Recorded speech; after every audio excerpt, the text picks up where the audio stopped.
Okay, mesin kita sudah ready. Motor Y16. Okay, dia punya kunci catur tepi jalan.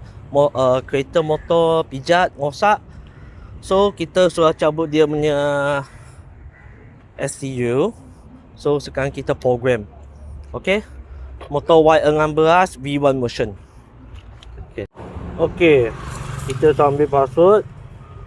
Okay, tengok sini ya, diagram sini ya, semua ada password. Okay, so sekarang kita program masuk kunci baru ni.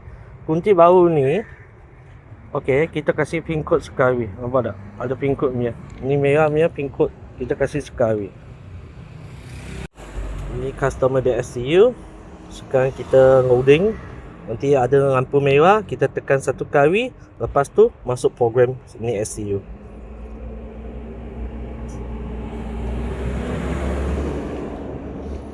Kita tunggu. Okey, sudah ada merah. Tekan. Okey. Diagram sini tekan. Kita tekan okey. Programming key success. Siap. So, final pin code di sini. Baru punya original kunci STU.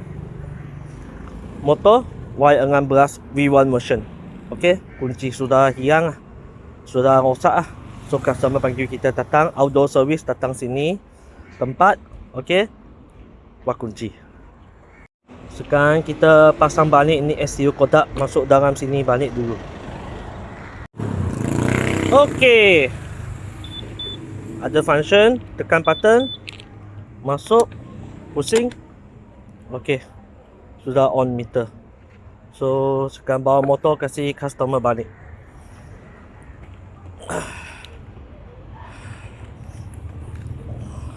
Okey, so pasang balik cantik-cantik. Kita tekan ni.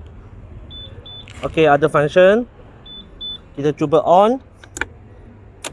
Okey, cuba hidup motor. Cantik. Sekarang bawa motor kasih customer balik.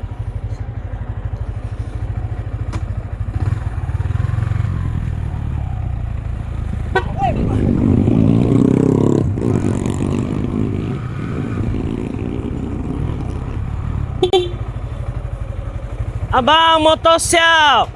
Okey. Abang pakai dulu. Depan tadi. Okey. Bang, cantik ya, kamera depan.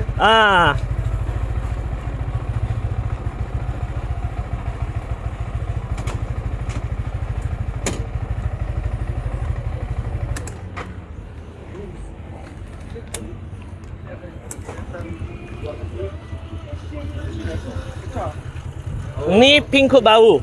Okey. Kunci original. Okey. Dia sudah bayar? Ya, saya call dia. Saya call dia sekarang. Okey.